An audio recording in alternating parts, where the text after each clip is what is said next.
remarks. I was originally scheduled to speak for an hour.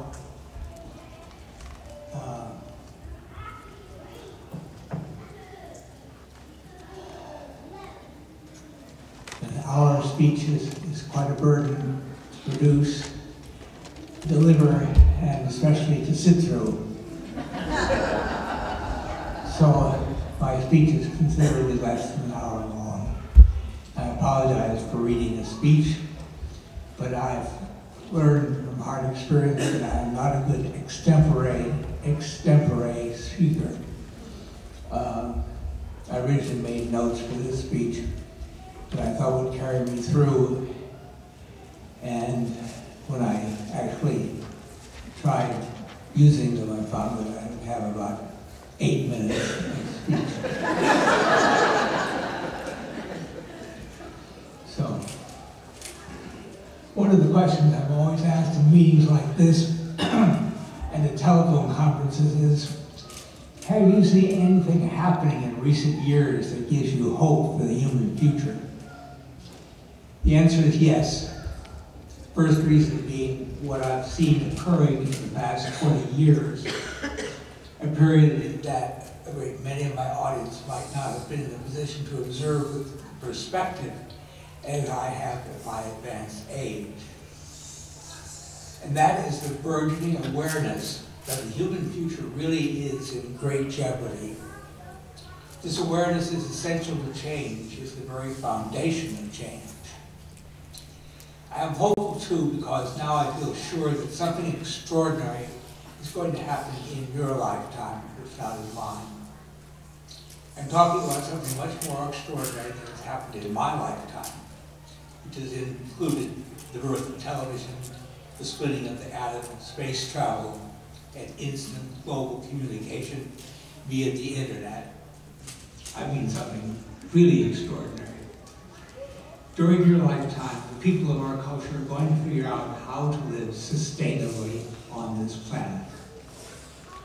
Or they're not. Either way, it's certainly going to be extraordinary. If they figure out how to live sustainably here, then humanity will be able to see something it can't see right now. A future that extends into the indefinite future. If they don't figure this out, then I'm afraid the human race is going to take its place among the species that we're driving into extinction every day here. As many as 200 every day. As people like to say nowadays, you don't have to be a rocket scientist to figure this out. The people who keep track of these things and make it their business to predict such things agree that the human population is going to increase to 10 billion by the middle of this century. It isn't just the doomsayers who say this. This is a conservative estimate, recently endorsed by the UN. Unfortunately, most of the people who make this estimate seem to have the idea that this is workable and okay. Here's why it isn't.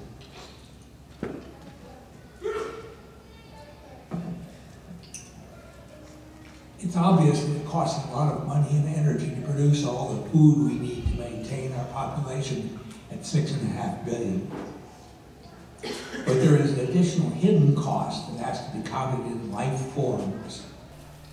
Put plainly, in order to maintain the biomass that is tied up in the 6.5 billion of us, we have to gobble up 200 species a day, in addition to all the food we produce in the ordinary way.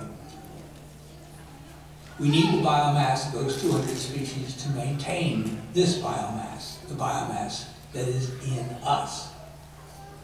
And when we've gobbled up those species, they're gone, extinct, vanished forever. In other words, maintaining a population of 6.5 billion humans costs the world 200 species a day. If this were something that was going to stop next week or next month, that would be okay. But the unfortunate fact is that it's not. It's something that's going to go on happening every every day, day after day after day, and that's what makes it unsustainable by definition. That kind of cataclysmic destruction cannot be sustained. The extraordinary thing that's going to happen in the next 2 or 3 decades is not that the human race is going to become extinct. The extraordinary thing that's going to happen in the next 2 or 3 decades is the great second renaissance is going to occur. A great and astounding renaissance. Nothing less than that is going to save us. The first renaissance, the one we all met in our history textbooks, was understood to be a rebirth of classical awareness and sensibility. It could hardly have been understood to be what it actually was, which was the rethinking of everything that was necessary, a necessary preface to an entirely new historical era.